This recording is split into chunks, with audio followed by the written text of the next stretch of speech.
The piercing whistle of the steam locomotive tore through the air as Harriet Sinclair watched her future disappear in a cloud of black smoke and cinders. Standing alone on the wooden platform of Silver Creek's train station with her two valises at her feet, she felt the crushing weight of despair settle upon her shoulders. The year was 1878, and she had traveled over 1,000 miles from Boston to meet her betrothed, a rancher named Mr. Edmund Wright, who had advertised for a wife in the matrimonial newspapers. Now, the connecting train that would take her the final 60 miles to Copper Canyon had departed without her. "Miss, you look like you've lost your best friend," came a deep voice from behind. Harriet turned to find a tall man with sun-bronzed skin and eyes the color of a summer storm watching her. His Stetson was pulled low, but not enough to hide the questioning look in those gray eyes. "I've missed my train, sir," she said, trying to keep her voice steady. "The last train to Copper Canyon." "Copper Canyon?" The man raised an eyebrow. "That's where you're headed?" "Yes, I'm—" Harriet hesitated, suddenly aware of how vulnerable she was. A woman alone in a frontier town. "I'm to be married. Mr. Wright is expecting me." The stranger's expression shifted subtly. "Edmund Wright? You know him?" He removed his hat, revealing thick waves of dark blonde hair. "Everyone around these parts knows old Edmund." He didn't elaborate, but something in his tone made Harriet uneasy. "I'm Owen O'Malley," he said, extending a calloused hand. "I've got a ranch about 15 miles north of town." "Harriet Sinclair." She accepted his handshake briefly, noticing the strength in his grip. "Do you know when the next train to Copper Canyon might be?" Owen's expression turned grim. "There won't be another for 5 days. The line only runs twice weekly, and tomorrow's train is canceled for track repairs." 5 days. The blood drained from Harriet's face. She had precisely $4.65 to her name, barely enough for a single night at a decent hotel. Mr. Wright would be waiting at the station tomorrow, and she had no way to send word of her delay. Owen seemed to read her thoughts. "You need a place to stay." It wasn't a question, but Harriet nodded anyway, blinking back tears of frustration. "The Silver Creek Hotel is just down the street," Owen said, "but I reckon you'd be better off at my sister's boarding house. It's respectable, clean, and she charges fair prices." Harriet studied him warily. 24 years of life in Boston had taught her to be cautious of strangers offering assistance, particularly male ones. But there was something straightforward in Owen O'Malley's gaze that made her inclined to trust him. "That's very kind, Mr. O'Malley, but I wouldn't want to impose." "No imposition. My sister would have my hide if I left a lady stranded." He picked up her bags before she could protest. "Besides, I'd say fate had a hand in this." "Fate?" Harriet asked, hurrying to keep pace with his long strides as they left the platform. Owen glanced at her, the hint of a smile playing at his lips. "You missed your train, Miss Sinclair. Then fate meant you'd meet me instead." The boarding house was a 2-story structure painted a cheerful yellow with white trim. The sign over the door read, "O'Malley Boarding House," and flower boxes beneath each window brought color to the dusty street. Inside, they were greeted by a whirlwind of a woman with the same stormy eyes as Owen. "Molly," Owen said, "this is Miss Harriet Sinclair. She missed her train to Copper Canyon and needs accommodations for a few days." Molly O'Malley was perhaps 30, with laugh lines crinkling at the corners of her eyes. "Copper Canyon? You're not by chance Edmund Wright's mail-order bride, are you?" Harriet's cheeks flushed. "I am to marry Mr. Wright, yes." The siblings exchanged a look that Harriet couldn't decipher. "Well," Molly said briskly, "you're welcome here as long as needed. $1 per night, meals included." Relief washed over Harriet. "That's most generous." "It's the Christian thing to do," Molly replied, taking her by the elbow and leading her upstairs. "And between us, Any woman brave enough to marry sight unseen deserves a bit of kindness before she takes that leap. Again, that undercurrent of something unsaid. Harriet's unease grew, but she was too exhausted from her journey to press for explanations. The room Molly showed her was small but immaculate, with a brass bed, washstand, and a window overlooking the main street. "Supper's at 6, Molly informed her. "Rest until then. You look dead on your feet, poor thing." Left alone, Harriet sank onto the bed. What had she gotten herself into? The journey west had depleted her funds, and the teaching position she'd left behind in Boston was already filled. Without this marriage, she had nothing to return to. Her parents were gone, her childhood home sold to cover debts. She pulled the worn envelope from her reticule and reread Edmund Wright's last letter. His penmanship was precise, his words formal but kind. He'd described his ranch as modest but growing and promised she would want for nothing. He was 42 older than her by nearly 2 decades, but spoke of providing stability and respect. Harriet had responded with honesty. She was 24, educated but not wealthy, capable of running a household and willing to be a good wife. She'd enclosed a daguerreotype of herself, and his return letter had expressed approval of her sensible appearance and intelligent eyes. It was a practical arrangement, lacking romance but offering security. Until now, she'd been certain of her decision. But something in the O'Malleys' reaction to Edmund Wright's name had planted a seed of doubt. When she descended for supper, the dining room was occupied by several other boarders, a schoolteacher, an elderly widow, and a young couple who worked at the mercantile. Owen was absent, but Molly presided over the table with easy confidence, keeping conversation flowing. "Miss Sinclair is waiting for the train to Copper Canyon," she explained to the others, serving generous portions of beef stew and fresh bread. The schoolteacher, Miss Palmer, paused with her spoon halfway to her mouth. "Copper Canyon? Whatever for?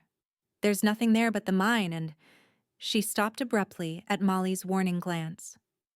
"I'm to be married," Harriet said, deciding directness was best. "To Mr. Edmund Wright." A heavy silence fell over the table. The elderly widow, Mrs. Prescott, finally spoke. "My dear, how much do you know about Mr. Wright?" "He's a rancher," Harriet replied. "He advertised for a wife, and we've corresponded for several months." Mrs. Prescott exchanged glances with Miss Palmer. "Has he mentioned his first wife?" Harriet's stomach nodded. "First wife? No, he said he'd never married." Mrs. Prescott's lips thinned. "That's not true. Eliza Wright died 3 years ago. A fall from a horse, they said, though some had their doubts." "Mrs. Prescott," Molly interjected, "perhaps this isn't appropriate dinner conversation." "If she's marrying the man, she deserves to know," Mrs. Prescott insisted. Harriet set down her fork. Appetite vanished. "What exactly are you suggesting?" "Nothing concrete," Miss Palmer said carefully. "But Mr. Wright has a reputation for harshness. His ranch hands rarely stay longer than a season, and his nearest neighbors are 5 miles away. Eliza was seen in town with bruises more than once." Molly sighed. "It's true Edmund Wright isn't the most beloved man in the county, but gossip isn't proof of wrongdoing." "It's not just gossip," the young mercantile clerk spoke up. "My cousin worked at the Wright Ranch last spring. Said Wright would fly into rages over the smallest things, broke a man's jaw for saddling the wrong horse." Harriet pushed her plate away, feeling ill. No wonder Owen and Molly had exchanged that look when she'd mentioned her betrothed. Why would he lie about being married before? "Men like that," Mrs. Prescott said grimly, "don't want their new wives hearing stories about their old ones." Sleep eluded Harriet that night. She lay awake, replaying her correspondence with Edmund Wright, searching for warning signs she might have missed. His letters had been formal, yes, but not overtly controlling or cruel. Yet he had lied a significant lie of omission. At dawn, she gave up on rest and dressed for the day. The house was quiet as she made her way downstairs, but she found Molly already in the kitchen, kneading dough for the day's bread. "You're up with the birds," Molly observed. "Troubled sleep?" "I've been thinking about what was said at dinner," Harriet admitted. "About Mr. Wright." Molly wiped flour from her hands. "I'm sorry if it upset you. Small towns breed talk, not all of it reliable. But you believe it?" It wasn't a question. Molly hesitated. "I believe Edmund Wright isn't an easy man. Whether he's dangerous?" She shrugged. "I can't say for certain. Owen might know more. He does business with most of the ranchers in the county." As if summoned by his name, the kitchen door opened, and Owen strode in, bringing the scent of morning air and leather with him. He paused at the sight of Harriet. "Miss Sinclair, you're up early." "I couldn't sleep," she admitted. Understanding dawned in his eyes. "You've been hearing stories." "Yes. I'd appreciate your candid assessment of Mr. Wright, sir." Owen hung his hat on a peg by the door and accepted the cup of coffee Molly offered him. "He's prosperous enough, runs about 200 head of cattle, has good water rights, keeps to himself." "And his character?" Owen's jaw tightened. "He's not a man I'd choose to do business with, given options. He's rigid, unforgiving of mistakes, has a temper." "You're being diplomatic," Molly muttered. "What would you do?" Harriet asked quietly. "If your sister were planning to marry him?" Owen met her gaze directly. "I'd stop her by any means necessary." The blunt answer sent a chill through Harriet. "I see. What will you do?" Molly asked gently. It was the question Harriet had wrestled with all night. "I don't know. I have no home to return to, and barely enough money for a week's board." Owen set his coffee down, his expression thoughtful. "Copper Canyon isn't your only option in these parts. Silver Creek is growing. There's talk of opening a second schoolhouse by winter."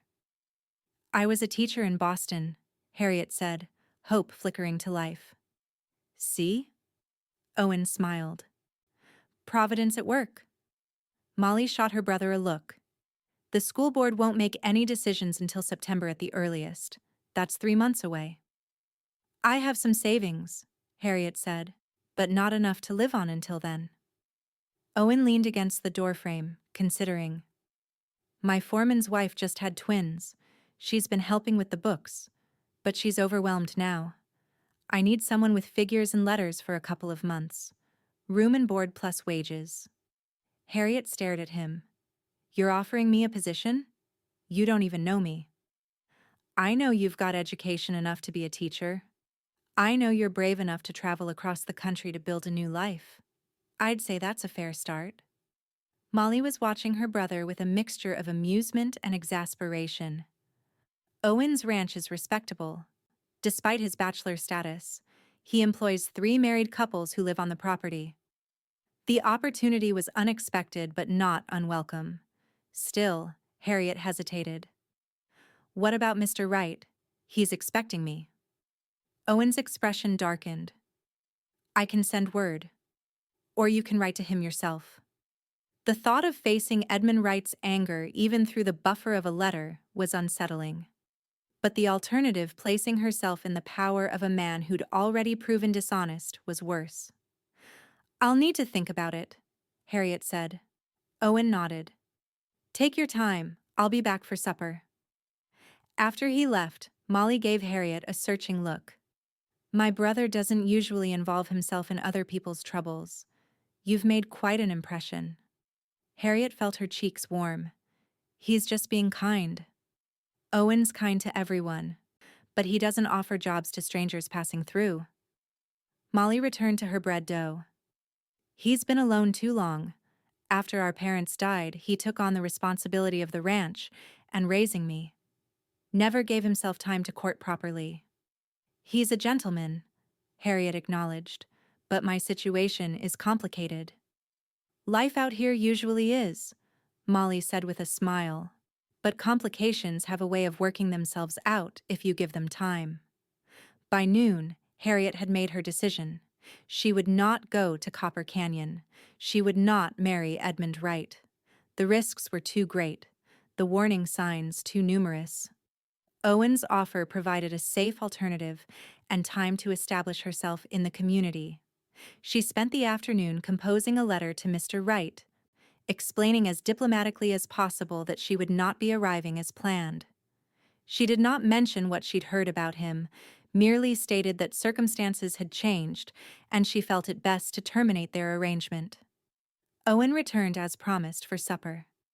After the meal, when the other boarders had retired to the parlor, Harriet approached him. "I've decided to accept your offer, Mr. O'Malley," she said, "if it still stands." Relief washed over his features.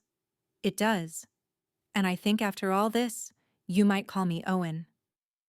"Then I'm Harriet." She handed him the sealed letter. "Would you see that this reaches Mr. Wright?" Owen took the envelope, his fingers brushing hers. "I'll take it to the telegraph office first thing tomorrow. They send a rider to Copper Canyon 3 times a week." "Thank you." She hesitated. "I hope this arrangement works out for both of us." "It will," he said with a confidence that steadied her wavering courage. "Sometimes the best plans are the ones fate makes for us." The O'Malley Ranch was revealed to Harriet the next morning as Owen drove his wagon over the rolling hills north of Silver Creek. The main house was a sturdy 2-story structure built of local stone and timber, with a deep porch wrapping around 3 sides. A bunkhouse, barn, and various outbuildings formed a neat compound, while cattle grazed on the surrounding grasslands. "It's beautiful," Harriet breathed, taking in the vista of mountains in the distance. "My father chose this land 30 years ago," Owen said, pride evident in his voice. "Started with 20 acres and 10 head of cattle. Now we're up to 800 acres and growing. You've done well by his legacy." "I've tried." He helped her down from the wagon. "Let me show you where you'll be staying." Her quarters turned out to be a small but comfortable room off the kitchen, with its own entrance, formerly occupied by the housekeeper who had retired to live with her daughter in Denver. The room had a single bed, a desk by the window, and a chest of drawers. "It's not fancy," Owen apologized. "It's perfect," Harriet assured him, setting her valises on the bed. "When would you like me to start with the books?" "Tomorrow's soon enough. Get settled today. Martha, that's my foreman's wife, will show you around. I've got to check on a broken fence line." Martha Dawson proved to be a cheerful, exhausted young woman with 2 identical infants who seemed to tag team their crying. She showed Harriet the kitchen where meals for the ranch hands were prepared, the office where the account books were kept, and introduced her to her husband, John, the ranch foreman. "Owen says you were heading to Copper Canyon," John remarked as they walked through the barn. "To marry Edmund Wright." "That was the plan," Harriet admitted. John nodded thoughtfully. "I worked at the right place for a season before coming here. Glad you changed your mind." "Was he really so terrible?" "Let's just say I've seen happier prison camps." John adjusted his hat. "Owen's a fair boss. Works alongside us, never asks more than he's willing to give himself." The contrast with what she'd heard of Edmund Wright couldn't be more stark. Over the next weeks, Harriet settled into life at the ranch. The account books were in reasonable order, though she implemented a more efficient system for tracking expenses. Each morning she worked in the office until noon, then helped Martha with household tasks in the afternoons. Owen was often out on the range, but their paths crossed at meals and in the evenings. She discovered he was well read for a rancher, with a small but quality library in his study. They began exchanging books and discussing them over supper, much to the amusement of the ranch hands. "Boss never talked this much before you came," John commented one evening as Harriet helped clear the dinner dishes. "It's like he's been saving up words for years," Harriet laughed. "He's just being polite to a newcomer." "Madam, I've seen Owen O'Malley be polite to newcomers. This ain't that." His words made her pause. She'd been aware of Owen's attention. Of course, the way his eyes sought her out when she entered a room, how he seemed to find reasons to be near the office during her working hours. But she'd attributed it to his natural courtesy and, perhaps, curiosity about the stranger in their midst. Was there more to it? And more troublingly, was there more to her own quickening pulse when he approached? The answer came unexpectedly one evening in late June. A summer storm had swept in from the mountains, bringing lightning and drenching rain. Harriet had stayed late in the office, finalizing the month's accounts, and was hurrying back to her room when a bolt of lightning struck terrifyingly close. The thunder that followed was immediate and deafening. She gave an involuntary cry and stumbled. Before she could fall, strong arms caught her. "Steady there," Owen said, his voice close to her ear. "That was a close one." Harriet clutched his forearms, her heart hammering. "I hate storms. Let's get you inside." He guided her toward the main house rather than her room. The kitchen's warmer and drier. Inside, Owen stoked the fire in the cast-iron stove while Harriet shed her damp shawl. The kitchen was deserted, the ranch hands having retreated to the bunkhouse, and the Dawsons to their cabin. "Tea?" he offered, filling the kettle. "Yes, please." Harriet sat at the wooden table watching him move about the kitchen with easy familiarity. "You cook?" "Bachelor survival skills," he said with a grin. "Nothing fancy, but I won't starve." Another boom of thunder rattled the windows. Harriet flinched. "Bad memories?" Owen asked gently, setting cups on the table. "My parents died during a thunderstorm." The admission came more easily than she expected. Their carriage was struck by lightning. The horses bolted and... She trailed off. "I'm sorry." He covered her hand with his. "Loss leaves marks on us all." "How did you lose yours? Your parents?" "Influenza, 8 years ago. Took them both within days of each other." Outside, the rain lashed against the window panes. But inside, a different kind of energy was building. Owen's hand remained on hers, warm and calloused. "Harriet," he said, his voice lower now. "I should tell you that Edmund Wright came looking for you yesterday." She tensed. "Here?" "In town. He was asking questions at the train station." Owen's thumb stroked the back of her hand absently. "I told him you'd changed your plans and weren't interested in continuing your arrangement." "How did he take it?" "Not well." Owen's expression hardened. "He made some accusations I won't repeat." Fear knotted in Harriet's stomach. "Do you think he'll come here?" "He might. But you're under my protection now." The fierce certainty in his voice sent a shiver through her that had nothing to do with fear. "I've brought trouble to your door," she whispered. "You've brought a lot more than trouble." His gray eyes held hers. "You've brought laughter and intelligence and beauty to a place that was sorely lacking all three." The kettle whistled, breaking the moment. Owen rose to prepare the tea, but the air between them remained charged. When he returned to the table, he sat closer than before. "I know it's too soon," he said quietly. "You came west to marry one man, and here I am, barely a month later, thinking thoughts I probably shouldn't voice." Harriet's pulse quickened. "What thoughts?" "That fate knew what it was doing when it made you miss that train." He set his cup down. "That I was meant to be at that station that day. That perhaps you were never meant to be Edmund Wright's wife at all." The directness of his words stole her breath. "Owen?" "I'm not proposing, Harriet. Not yet. That would be presumptuous and rushed." He took her hands in his. "But I am declaring my intentions. I admire you greatly. I enjoy your company more than I can express.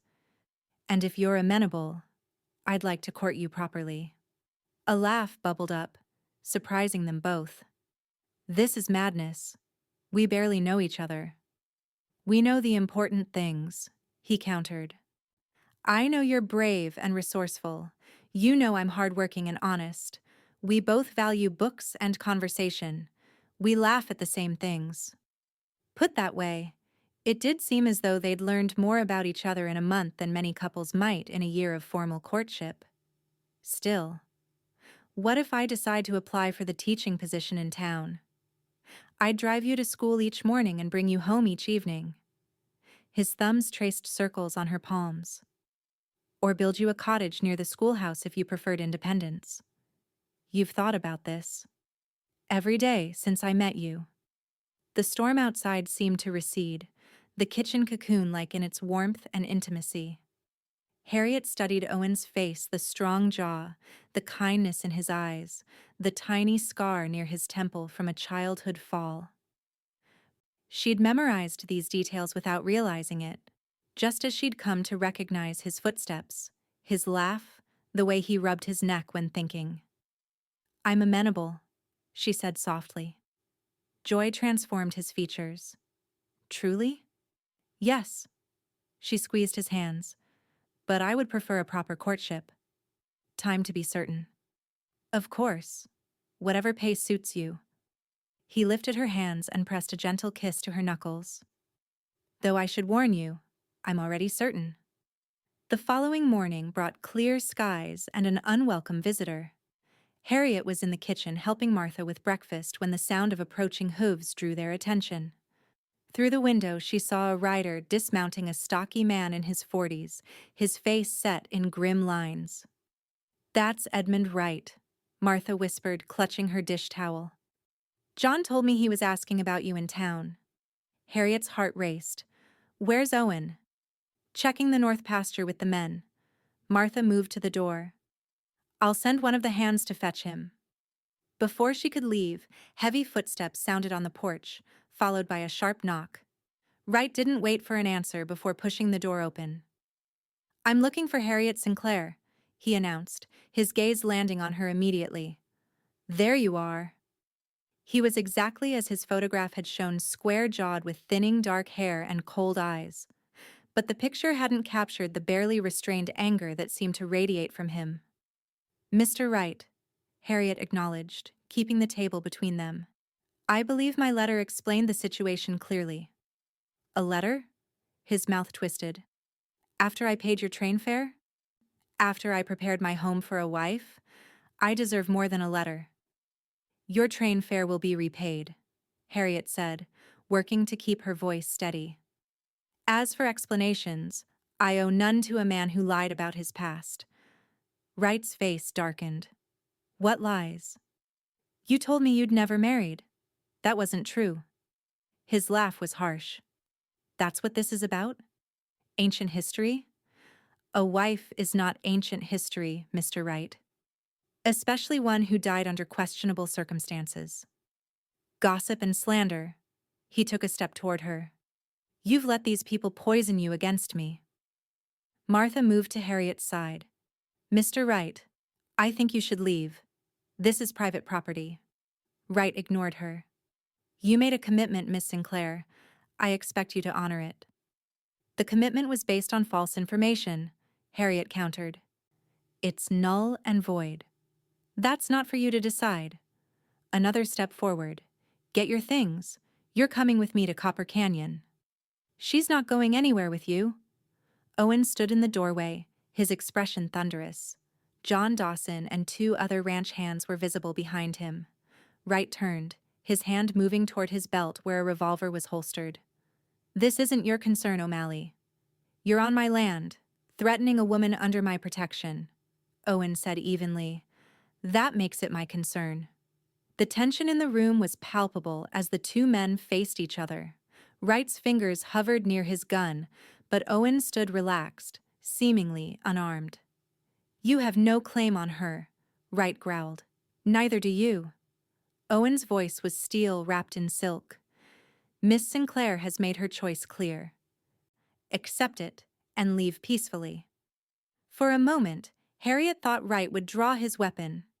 Then, looking at the men gathered behind Owen, he seemed to recalculate his odds. "This isn't over," he snarled, but he moved toward the door. Owen stepped aside, allowing him to pass.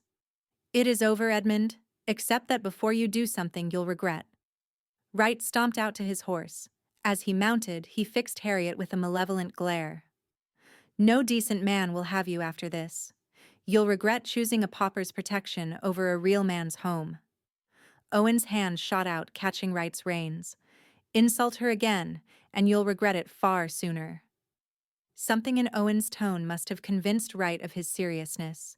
He yanked his reins free and galloped away without another word. The tension in Harriet's body released all at once, leaving her shaky. Owen was at her side instantly. "Are you all right?" She nodded, though tears threatened. "I'm sorry for bringing this trouble. None of this is your fault." He led her to a chair. "Martha, could you fetch Miss Sinclair some water?" When they were alone, Owen knelt before her. "I meant what I said. You're under my protection. Wright won't bother you again." "You can't be sure of that." "I am." His expression was solemn. "I've already spoken with Sheriff Taylor about Wright's behavior in town. He'll keep an eye on him." Harriet shook her head in wonder. "You've thought of everything." "Not quite everything." He took her hands in his. "I know we agreed on a proper courtship, and I still stand by that. But after today, I think we need to consider a formal engagement sooner rather than later." "For protection?" The idea stung, though she understood the practicality. "No." Owen's eyes softened. "Because I already know what I want, Harriet. I've known since the moment I saw you standing alone at that train station. If you need more time, I'll give it gladly. But don't doubt my heart in this." The sincerity in his voice was unmistakable. This wasn't convenience or chivalry. It was genuine feeling.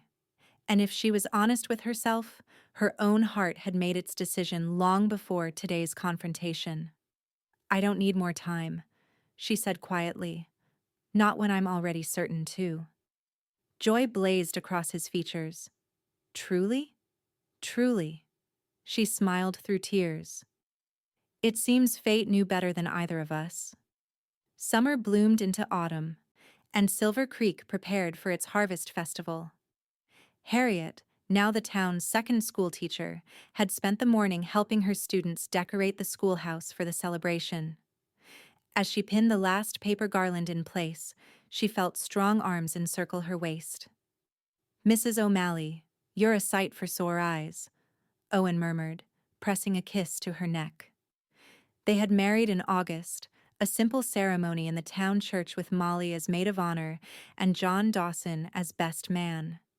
The entire community had turned out to celebrate, a testament to Owen's standing and to Harriet's quick integration into Silver Creek society. "You're early," she said, turning in his arms. "I wasn't expecting you until noon." "Couldn't wait." He kissed her properly. "Besides, I have news." "What news?" "Edmund Wright sold his ranch. He's moving to California."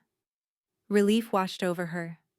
Though Wright had kept his distance since that confrontation at the ranch, his presence in the county had been a shadow at the edges of her happiness. "That is good news," she agreed. "There's more." Owen's grin widened. "Molly's engaged. To the new doctor from Denver." "Owen, that's wonderful." Harriet had watched the courtship between Molly and Dr. James Bennett with interest, having had a hand in introducing them at the Independence Day picnic. "There's still more," he said, his expression turning tender. "Dr. Bennett confirmed what we suspected. We're going to have a baby in the spring." Harriet's hands flew to her stomach. They'd begun to hope, but now it was certain. "A baby," she whispered. Owen dropped to one knee, his hands cradling her still flat abdomen. "Our baby."